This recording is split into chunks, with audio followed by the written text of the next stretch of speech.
La llamada entró a la central de policía en una noche fría y silenciosa de marzo de 1950. Una voz joven, temblorosa, apenas logró pronunciar 3 palabras. «Vengan rápido». Un grito ahogado, un ruido seco, y luego, el silencio absoluto. Nunca hubo otra oportunidad de escuchar a Janet Christman con vida. El 18 de marzo de 1950, Columbia, Missouri, era una ciudad tranquila.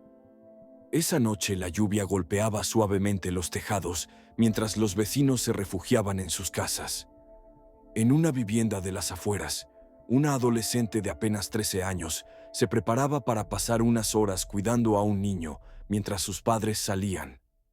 Lo que parecía ser un trabajo sencillo se transformó en una de las escenas más perturbadoras y desconcertantes en la historia criminal del estado. Este no es solo el relato de un asesinato, es también la historia de una llamada de auxilio que, hasta el día de hoy, sigue resonando como un eco fantasmal en los archivos policiales. Janet Christman era conocida por ser una chica responsable, trabajadora y madura para su edad. Además de asistir a la escuela, ayudaba en la tienda de su padre y ocasionalmente cuidaba niños para ganar algo de dinero extra. Aquella noche había aceptado cuidar a Gregory Romack, un niño de 3 años, cuyo hogar se encontraba en una zona semirural de Columbia. La familia Romack confiaba plenamente en Janet. Incluso la habían elegido porque sabían que no se asustaba fácilmente y podía manejar cualquier imprevisto. Alrededor de las 19:30, los Romack dejaron su casa y Janet quedó sola con el pequeño Gregory. El clima no era el mejor. Llovía y hacía frío, lo que mantenía las calles casi desiertas. A las 22:35, la central telefónica de la policía recibió una llamada urgente. Una operadora atendió y escuchó una voz femenina que gritaba: «¡Vengan rápido!», seguida de lo que describió como un sonido de lucha, un golpe y luego la línea muerta. En aquel tiempo, no había tecnología para rastrear de inmediato la procedencia de la llamada. Los operadores podían hacerlo manualmente, pero requería tiempo, y la llamada duró apenas unos segundos. Lo inquietante es que, en ese momento, no había un aviso previo que hiciera pensar que la llamada estaba relacionada con un hecho grave, así que no se activó una búsqueda inmediata. Los Romack regresaron a casa pasada la medianoche. Al entrar, lo primero que notaron fue un silencio inusual. Gregory dormía profundamente en su habitación, ileso, pero el resto de la casa mostraba una escena escalofriante. Janet yacía en el suelo, boca abajo, junto al piano del salón.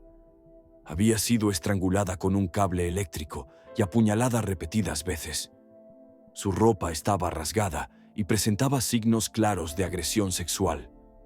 La casa tenía señales de forcejeo, muebles movidos, objetos caídos y huellas de pisadas húmedas. Las puertas estaban cerradas por dentro, lo que llevó a pensar que el asesino pudo haber conocido a la familia o incluso haber convencido a Janet de dejarlo entrar. La policía inició de inmediato una investigación.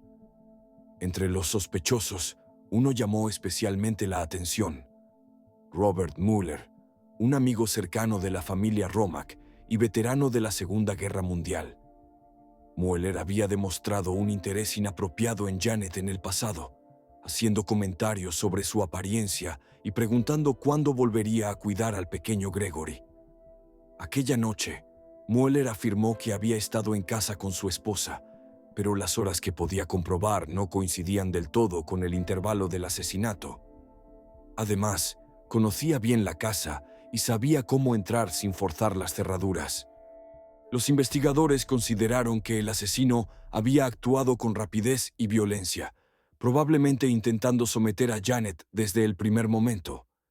La llamada a la policía sugiere que la joven intentó pedir ayuda en medio del ataque, lo que significa que tuvo segundos, quizás menos, para llegar al teléfono y marcar el número de emergencias antes de ser interrumpida.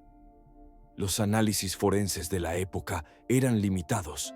No se podía obtener un perfil de ADN, y la recolección de huellas era rudimentaria.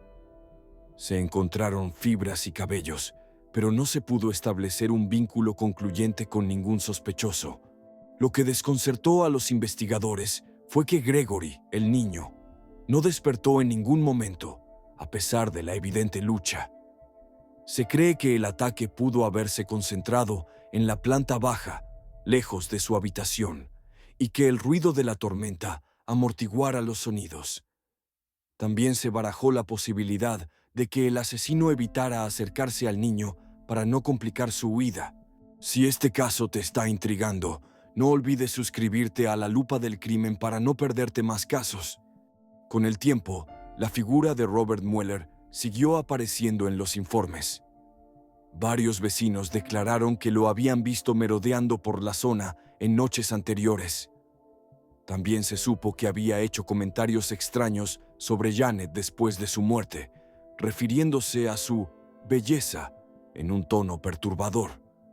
Sin embargo, nunca hubo pruebas físicas que lo colocaran en la escena del crimen.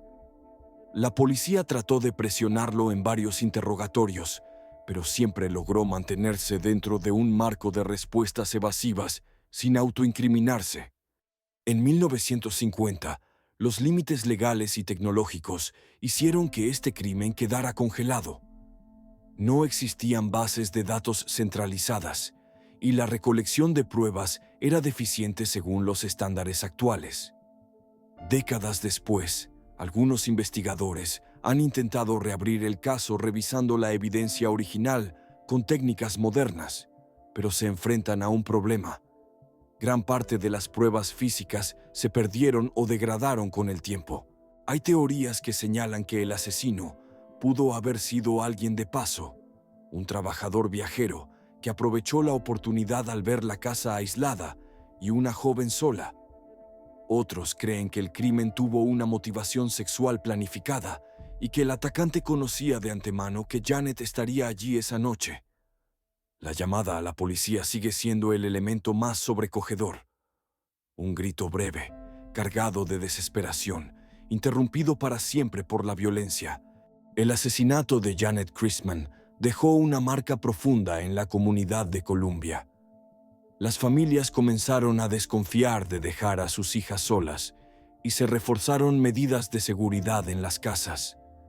Sin embargo, el miedo más grande era invisible. La certeza de que un asesino pudo vivir el resto de su vida sin pagar por lo que hizo aquella noche. Hoy, más de 70 años después, la imagen de Janet sigue viva en las pocas fotografías que quedan. Una adolescente sonriente, con el cabello perfectamente peinado, sin saber que su destino quedaría ligado a una de las llamadas de emergencia más escalofriantes jamás registradas. Y aunque la investigación oficial está inactiva, el eco de su voz todavía parece flotar en la memoria de quienes han estudiado su caso. Un eco que, para quienes creen en la justicia, no debería apagarse jamás.